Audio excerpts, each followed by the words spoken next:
আসসালামু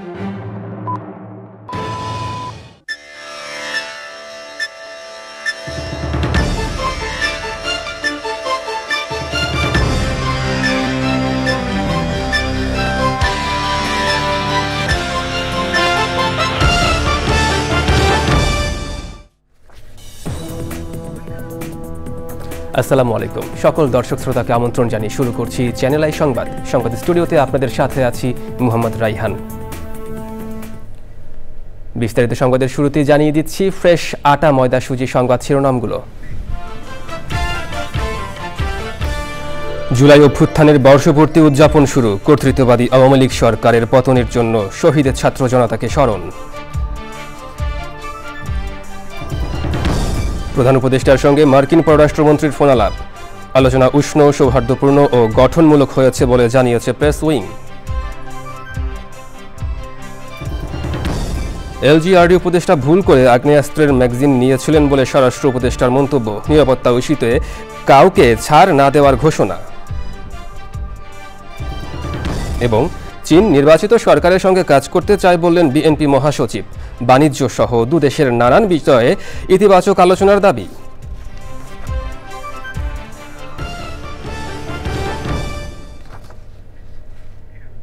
দর্শক, সংবাদ শিরোনামগুলো জানাচ্ছিলাম। এখনকার এই সংবাদ আয়োজন একই সঙ্গে চ্যানেল আই এর ইউটিউব চ্যানেল এবং চ্যানেল আই এর ওটিটি প্ল্যাটফর্ম আই স্ক্রিনে লাইভ স্ট্রিম হচ্ছে। এবার বিস্তারিত প্রসঙ্গ। জুলাই অভ্যুত্থানের বর্ষপূর্তি উদযাপন শুরু করছে দেশ। কোটা সংস্কার আন্দোলনের মাধ্যমে শুরু হওয়া ওই আন্দোলনেই টানা ১৫ বছরের বেশি সময় শাসন করা কর্তৃত্ববাদী আওয়ামী লীগ সরকার পতনের শুরু হয়। ৩৬ দিনের আন্দোলনে হাজারের বেশি শহীদ হওয়ার পাশাপাশি কয়েক হাজার ছাত্র জনতা আহত হন। আন্দোলনে রক্তপাত শুরু হওয়ার ২০ দিনের মধ্যেই পালাতে হয় আওয়ামী লীগ সরকারের প্রধানমন্ত্রী শেখ হাসিনাকে। বিস্তারিত তাফিমুল ইসলামের রিপোর্টে। এমন সব দৃঢ় স্লোগানের সঙ্গে অকাতরে জীবন বিলিয়ে দেওয়ার সাহসের কাছে পরাজিত হয় কর্তৃত্ববাদী শেখ হাসিনা সরকার। ১ জুলাই কোটা বাতিলের দাবিতে ছাত্র সমাবেশ ও বিক্ষোভের মধ্য দিয়ে শুরু হয় জুলাই আন্দোলন। শিক্ষা প্রতিষ্ঠানে ক্লাস পরীক্ষা বর্জন, ছাত্র ধর্মঘট এবং সারা দেশে সড়ক মহাসড়ক অবরোধের মধ্যে আন্দোলনের তীব্রতা বাড়তে থাকে। শেখ হাসিনা সংবাদ সম্মেলন আর ঢাকা বিশ্ববিদ্যালয়ের শিক্ষার্থীদের উপর ছাত্রলীগের হামলায় ভিন্ন মাত্রা পায় আন্দোলন। জুলাই আন্দোলনের সবচেয়ে বেশি টার্নিং পয়েন্ট ছিল আবু সাঈদের নির্মম হত্যাকাণ্ড। আবু সাঈদের তো অবশ্যই টার্নিং পয়েন্ট ছিল। প্রথম শহীদ, আমরা শহীদ মিনারে বিক্ষোভ মিছিল, আমরা তো শহীদ মিনারে মিছিলটা করতেছিলাম আগের দিন আমাদের মেয়েদের উপরে, নারীদের উপর, নারী শিক্ষার্থীদের উপর হামলার প্রতিবাদে। তো শহীদ মিনারে থাকা অবস্থায় আমরা শুনতে পাই যে রংপুরে একজন সমন্বয়ক, আমাদের সহযোদ্ধা বেগম রোকেয়া বিশ্ববিদ্যালয়ের আবু সাঈদ মারা গেছে। তো এটা একটা টার্নিং পয়েন্ট ছিল এবং সবাই বিক্ষুব্ধ হয়েছে। আমরা আরও শুনলাম ওয়াসিম সহ সেই দিন প্রায় 6 জনের কথা শুনলাম, ঢাকায় কয়েকজনের মারা যাওয়ার কথা শুনলাম। তো ফলে এই হত্যাগুলো একটা টার্নিং পয়েন্ট ছিল। এবং তবে আমরা কখনোই ভাবিনি যে এত মানুষ হত্যা হবে, এত নির্মমতা হবে। 17 জুলাইয়ের পর বেসরকারি বিশ্ববিদ্যালয়ের শিক্ষার্থী ও সাধারণ মানুষের অংশগ্রহণে ভিন্ন মাত্রা পায় আন্দোলন। দেশজুড়ে ছাত্র জনতার উপর আইন শৃঙ্খলা রক্ষাকারী বাহিনীর নির্বিচারে গুলি, নির্যাতন আওয়ামী লীগ সরকারের বিরুদ্ধে ক্ষোভ বাড়িয়ে দেয়। প্রাণ বিসর্জন দেয় হাজারের বেশি ছাত্র জনতা। এটা পুরো রাষ্ট্রযন্ত্রের সাথে আপনি ফাইট করতে হয়েছে। স্টেটের সবগুলা অ্যাপারেটাস আপনার বিরুদ্ধে, জনগণের বিরুদ্ধে আসলে, বা আমাদের এই কয়েকজন সমন্বয়কের বিরুদ্ধে তখন আসলে তারা নেমে গেছে। ফলে এই লড়াই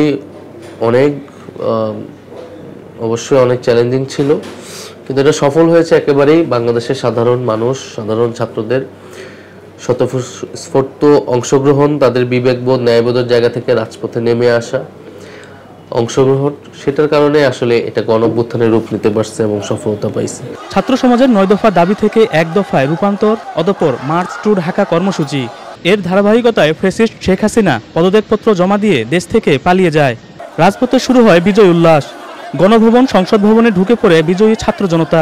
শুরু হয় ফ্যাসিস্ট মুক্ত বাংলাদেশ গড়ার নতুন যাত্রা। তাফিমুল ইসলাম, চ্যানেল আই, ঢাকা। জুলাই শহীদদের আত্মত্যাগকে ধারণ করে গণতন্ত্রের অগ্রযাত্রায় এগিয়ে যাওয়ার আহ্বান জানিয়েছেন বিএনপি নেতারা। তারা বলেন, এ অভ্যুত্থান নির্দিষ্ট কোনো দলের নয়, ফ্যাসিবাদের বিরুদ্ধে সাধারণ ছাত্র জনতার অভ্যুত্থান। জুলাইয়ের প্রথম প্রহরে কেন্দ্রীয় শহীদ মিনারে জাতীয় সঙ্গীত পরিবেশন ও মোমবাতি প্রজ্বলন করে জাতীয়তাবাদী ছাত্রদল। শহীদুল্লাহ রাজুর রিপোর্ট। অভ্যুত্থানের মাস জুলাইয়ের প্রথম প্রহর রাত 12টা। কানায় কানায় পূর্ণ কেন্দ্রীয় শহীদ মিনার চত্বর। সমস্বরে জাতীয় সঙ্গীত গাওয়ার পর শত শত মোমবাতি জ্বালিয়ে স্মরণ করা হয় জুলাইয়ের শহীদদের। রক্তাক্ত জুলাইয়ের বর্ষপূর্তিতে ছাত্রদলের এই আয়োজনে অংশ নেন বিএনপি সহ অন্য অঙ্গ সহযোগী সংগঠনের সিনিয়র নেতারা। প্রথম প্রহরে অভ্যুত্থানের মাসের কর্মসূচি ঘোষণা করে ছাত্রদল। জুলাই গণঅভ্যুত্থানের চেতনা রক্ষা করার জন্য ছাত্রদল ভ্যানগার্ড হিসেবে ভূমিকা পালন করবে সেই প্রতিজ্ঞা করছি। জুলাই আন্দোলন একদিনে শুরু হয়নি জানিয়ে বিএনপির সিনিয়র নেতারা বলেন, দেশে যেন আর স্বৈরাচারী শাসন ফিরে না আসে। ছাত্র জনতার জাতীয়তাবাদী ছাত্রদলের নেতৃত্বে যে আন্দোলন হয়েছে, ওয়াসিমের রক্তের বিনিময়ে, সাইদের রক্তের বিনিময়ে, সেই রক্ত কখনোই বৃথা যাবে না। যে সমস্ত শহীদ জীবন দিয়েছেন সেই শহীদের স্বপ্ন বাস্তবায়ন করা এখন আমার দায়িত্ব। আমরা বারবার আমাদের স্বপ্নগুলো হেরে যাই, আমাদের স্বপ্নগুলো বারবার পরাজিত হয়। এবার যেন আমাদের স্বপ্নগুলো পরাজিত না হয়। জীবনের চেয়ে দামি হচ্ছে স্বাধীনতা। আমরা সেই স্বাধীনতাকে লালন করব, আমরা সেই মুক্তিকে লালন করব, আর সেই স্বাধীনতার পতাকা পথ পথ করে উড্ডীন করে রাখবে জাতীয়তাবাদী ছাত্র দলের ছেলেরা। সংগ্রামের স্বপ্ন পূরণে ছাত্র সমাজকে অতন্দ্র প্রহরী হওয়ার আহ্বান জানান বিএনপি নেতারা। Shahidullah Raju, channel I, Dhaka. বাংলাদেশের প্রধান উপদেষ্টা অধ্যাপক মোহাম্মদ ইউনূসের সঙ্গে টেলিফোনে কথা বলেছেন মার্কিন পররাষ্ট্রমন্ত্রী মার্কো রুবিও। সোমবার সন্ধ্যা 7:30টায় মার্কিন পররাষ্ট্রমন্ত্রী ও প্রধান উপদেষ্টার মধ্যে এই ফোনালাপ হয়। প্রধান উপদেষ্টার প্রেস সচিব শফিকুল আলম জানান, দুইজনের মধ্যে 15 মিনিটের কথোপকথন হয়েছে, যেটি ছিল উষ্ণ, সৌহার্দ্যপূর্ণ ও গঠনমূলক, যা দুই দেশের মধ্যে চমৎকার দ্বিপাক্ষিক সম্পর্কের প্রতিফলন। স্বরাষ্ট্র উপদেষ্টা অবসরপ্রাপ্ত লেফটেন্যান্ট জেনারেল জাহাঙ্গীর আলম চৌধুরী জানিয়েছেন, এলজিআরডি উপদেষ্টা ভুল করে নিজের পিস্তলের ম্যাগাজিন নিয়ে বিদেশে রওনা দিয়েছিলেন। তবে এ বিষয়ে কোনো তদন্ত করেননি, ধারণা থেকে একথা বলেছেন বলে জানান তিনি। বিস্তারিত জানাচ্ছেন রফিকুল বাশার। রোববার বিদেশ যাওয়ার সময় হজরত শাহজালাল আন্তর্জাতিক বিমানবন্দরে এলজিআরডি উপদেষ্টা আসিফ মাহমুদ সজীব ভূঁইয়ার ব্যাগ তল্লাশির সময় আগ্নেয়াস্ত্রের ম্যাগাজিন পাওয়া যায়। স্বরাষ্ট্র মন্ত্রণালয়ে আইন শৃঙ্খলা সংক্রান্ত কোর কমিটির বৈঠক শেষে সাংবাদিকদের প্রশ্নের উত্তরে স্বরাষ্ট্র উপদেষ্টা বলেন, এটা AK-47 এর ম্যাগাজিন নয়, তারই একটি লাইসেন্স করা হাতিয়ারের অংশ। না, এটা কিন্তু AK-47 না, এটা তারই একটা লাইসেন্সকৃত হাতিয়ার, পিস্তলের একটা ম্যাগাজিন যে থাকে, একটা খালি ম্যাগাজিনটা, ওইটা ভুলে ওনার রয়ে গেছিল। ওইটা না, বিদেশ যাওয়ার কিছু না, হয়তো ভুলে অনেক সময় আপনি দেখেন, হয়তো চশমাটা নিয়ে যাবেন, ভুলে হয়তো চশমা না নিয়ে মোবাইলটা নিয়ে রওনা হয়ে গেলেন, এরকম এই ভুল, এটা একটা মানে জাস্ট একটা ভুল। যেহেতু এটা নিয়ে তো বাইরা ওনার যদি জানতে পারতো আগে, তো উনি কোনো অবস্থায় এটা নিতেন না। আগ্নেয়াস্ত্রের বৈধ লাইসেন্স পেতে 30 বছর বয়স হওয়ার বিধান থাকলেও আসিফ মাহমুদের বয়স 30 হয়নি। তাহলে উনি এটা কিভাবে পেলেন? এমন প্রশ্নের উত্তর দেন স্বরাষ্ট্র উপদেষ্টা। বৈধ লাইসেন্সের ক্ষেত্রে 30 বছর আছে না কিরকম? আমি অবশ্যই আইনটা মানে নতুন আইন হচ্ছে, আমি যেহেতু এই আইনটা পুরোটা দেখি না, এই ব্যাপারে আমি কিছু বলতে পারবো না। জিনিসটা তো বোঝা যায় যে হয় কি, আপনি যদি জানেন যে এখানে একটা হাতিয়ার নিয়ে ঢুকার কথা না, তা আপনার পকেটে যদি ধরেন হঠাৎ একটা গলি পাওয়া গেল, তো আপনি বোঝা যাবে যে এটা আপনি ভুলেই ঢুকছেন। বিমানবন্দরে 2 দফা স্ক্যানিংয়েও ম্যাগাজিন ধরা পড়েনি, পড়েছে 3য় দফায়। এক্ষেত্রে বিমানবন্দরের নিরাপত্তা নিয়ে প্রশ্ন করা হলে স্বরাষ্ট্র উপদেষ্টা জানান, এখন থেকে নিরাপত্তা ইস্যুতে কাউকে যেন অগ্রাধিকার দেওয়া না হয় সেই নির্দেশনা দেওয়া হবে। প্রিভিলেজটা যেন কারো ক্ষেত্রে না হয়, সবার ক্ষেত্রে যেন আইনটা একইভাবে প্রয়োগ করে, এই জন্য বলা হয়েছে। Rafiqul Bashar, channel I, Dhaka. চীন সফর নিয়ে সংবাদ সম্মেলনে বিএনপি মহাসচিব বলেছেন, একটি নির্বাচিত সরকারের সঙ্গে কাজ করতে মুখিয়ে আছে চীন। এক চীন নীতির সমর্থন জানিয়ে রোহিঙ্গা প্রত্যাবর্তনে চীনের সহযোগিতা চেয়েছেন তারা। দুদেশের বাণিজ্যিক সম্পর্ক সহ অন্যান্য ইস্যুতে ইতিবাচক আলোচনা হয়েছে বলে জানান বিএনপি মহাসচিব। রাহুল রায়ের রিপোর্ট। শুক্রবার রাতে 6 দিনের চীন সফর শেষে দেশে ফিরেছে বিএনপির উচ্চ পর্যায়ের প্রতিনিধি দল। বিএনপি মহাসচিবের সঙ্গে 3 জন স্থায়ী কমিটির সদস্য সহ 9 জন ছিলেন এই প্রতিনিধি দলে। সবাইকে সঙ্গে নিয়ে বিকেলে চেয়ারপারসনের গুলশান কার্যালয়ে সফর নিয়ে সংবাদ সম্মেলন করেন বিএনপি মহাসচিব। জানান, চীনা কমিউনিস্ট পার্টির আমন্ত্রণে এই সৌহার্দ্যপূর্ণ সফরে চীনের সঙ্গে বাণিজ্য সম্পর্ক, রোহিঙ্গা ইস্যু সহ বিভিন্ন বিষয়ে ইতিবাচক আলোচনা হয়েছে। তারা অত্যন্ত আগ্রহের সঙ্গে এবং ঐকান্তিকতার সঙ্গে তারা এই বিষয়টির উপরে কাজ করছেন। মিয়ানমার গভর্নমেন্টকে তারা রাজি করার চেষ্টা করছেন যে খুব দ্রুত এই এক্সপেক্টেশনটা খাওয়ার জন্য। দ্ব্যর্থহীনভাবে এক চীন নীতির প্রতি আমাদের দলীয় অবস্থান আমরা অত্যন্ত দৃঢ়ভাবে উচ্চারণ করেছি। আগামীতে ডিজিটাল প্রযুক্তি, সেমিকন্ডাক্টর, নবায়নযোগ্য জ্বালানি, মেডিকেল ও উচ্চ স্বাস্থ্যসেবা, উচ্চশিক্ষা, যোগাযোগ, আধুনিক কৃষি প্রযুক্তি, এসএমই বিজনেস, ব্লু ইকোনমি, উন্নতর প্রযুক্তি হস্তান্তরের ক্ষেত্রে চীনের অধিকতর ভূমিকা রাখার আহ্বান জানানো হয়েছে। চীন একটি নির্বাচিত সরকার চায় বলেও জানান বিএনপি মহাসচিব।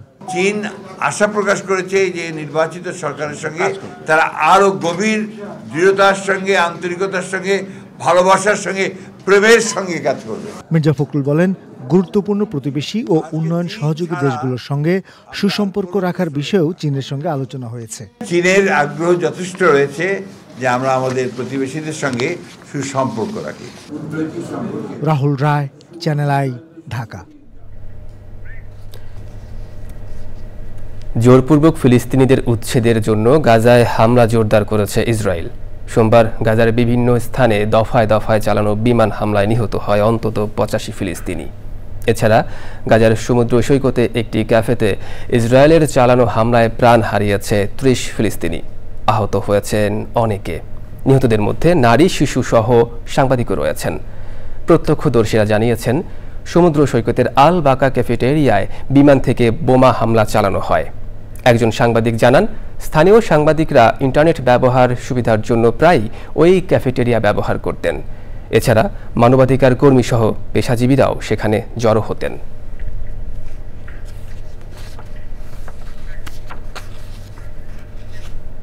এবার কৃষি সংবাদ।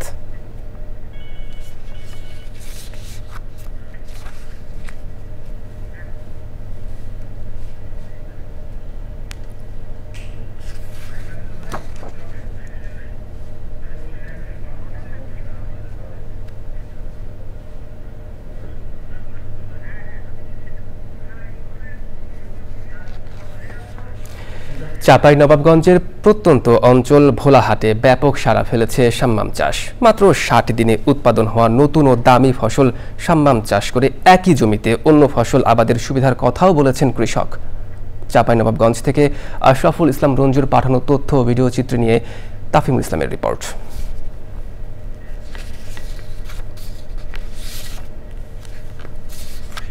সহায়তা ও কৃষি অফিসের পরামর্শে এই নতুন ফসলের আবাদ করছেন ভোলাহাটের কৃষক। বিঘাপ্রতি উৎপাদনের আশা 150 মনেরও বেশি। মালঞ্চি পদ্ধতিতে আবাদ করায় খরচ কমছে অনেক। সাম্মাম এটা মরুর একটা ফল। আমার এলাকাতে এই আমি প্রথম চাষ করেছি। এটা এক ধরনের পেঁপের মতো, বাঙির মতো স্বাদ। মানে জমিতে যদি মালচিং না দিই, এগুলা লেবার লাগবে অনেকগুলা। মানে এই যে সব ঘাস আগাছা হয়, এগুলা পরিষ্কার করতে হবে, বেড কাটতে হবে, মানে বিভিন্ন রকমের ঝামেলা থেকে যাবে। কিন্তু যখন মালচিং দিয়ে দেবো আর কোনো ঝামেলাই নাই। মাত্র 60 দিনের ফসলে 1 বিঘা জমি থেকে কৃষকের আয় 2.5 থেকে 3 লাখ টাকা। 150 মনের উপর আশা করছি, কাছাকাছি 200 মন ফলন হবে বিঘা প্রতি। এবং সেটা অত্যন্ত চমৎকার এবং সাইজও খুবই ভালো। আমরা ঢাকায় বিভিন্ন শপিং মলগুলো, সুপার শপ, স্বপ্ন, আগোরাতে কথা বলেছি। তাদের চাহিদা আছে এবং উচ্চ মূল্যে তারা এই ফলটা কিনে নেওয়ার জন্য অপেক্ষা করছে। একই জমিতে সাম্মাম, পরে গ্রীষ্মকালীন তরমুজ, শশা এবং আগাম জাতের টমেটো আবাদ করতে পারেন কৃষক। মালঞ্চি পদ্ধতিতে কৃষকের 1 বিঘা জমিতে আবাদের খরচ 50,000 টাকা। প্রতি কেজি সাম্মাম বিক্রি হয় 150 থেকে 200 টাকায়। তাফিমুল ইসলাম, চ্যানেল আই। এবার প্রকৃতি সংবাদ।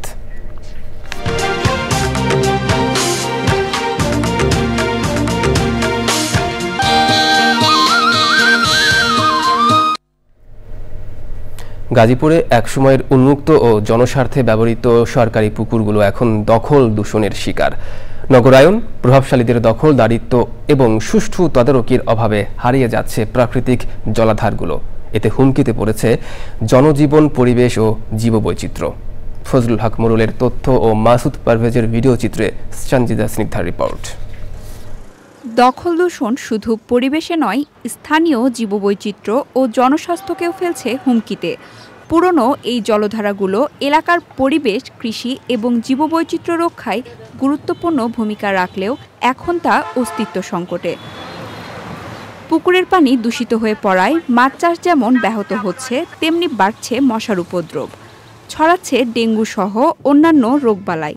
ভূগর্ভস্থ পানির স্তর নিচে নেমে যাওয়ায় তৈরি হচ্ছে সুপেয় পানির সংকট। এই পুকুরে এখন আমরা দুর্গন্ধে বাড়িতেই থাকতে পারি না। মশা উৎপন্ন হচ্ছে, ডেঙ্গু, ম্যালেরিয়া, বিভিন্ন রোগে মানুষ বিভিন্নভাবে আক্রান্ত হচ্ছে। প্রচুর পরিমাণ দুর্গন্ধ, আশেপাশে থাকা যায় না। এখানে মানুষজন অনেক কষ্ট করে থাকতেছে। শুধু এই পুকুর নেই, পুকুরের পাশাপাশি যত পুকুর আছে গাজীপুরে, সকল পুকুর যেন অতি দ্রুত সময়ে সংস্কার করে এগুলোর পুনরুদ্ধারের ব্যবস্থা গ্রহণ করে। পরিত্যক্ত ও দখলকৃত সরকারি কিছু পুকুর পরিষ্কার ও দখলমুক্ত করছে জেলা প্রশাসন। জলবায়ু ফান্ড থেকে আমাদের এখানে সহায়তা করা হবে, ডিপিপি প্রেরণ করা হয়েছে 18টি পুকুরের জন্য।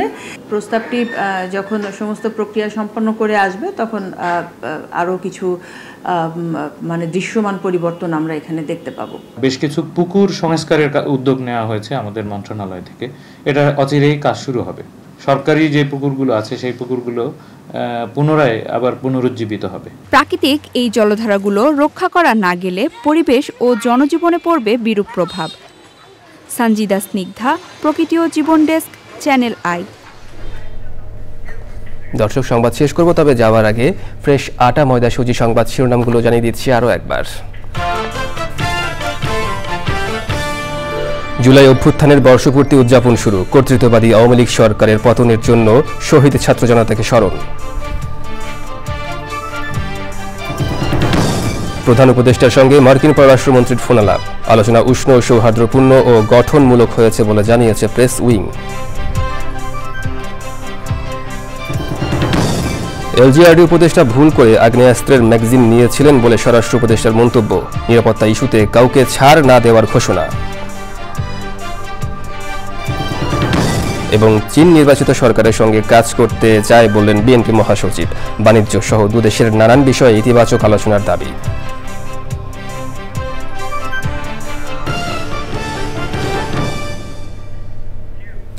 চ্যানেল আইয়ের সর্বশেষ সংবাদ জানতে ভিজিট করুন channelionline.com-এ। যুক্ত থাকুন আমাদের সোশ্যাল মিডিয়া প্ল্যাটফর্মগুলোর সাথে। পরবর্তী শীর্ষ খবর দেখার আমন্ত্রণ। ধন্যবাদ সবাইকে।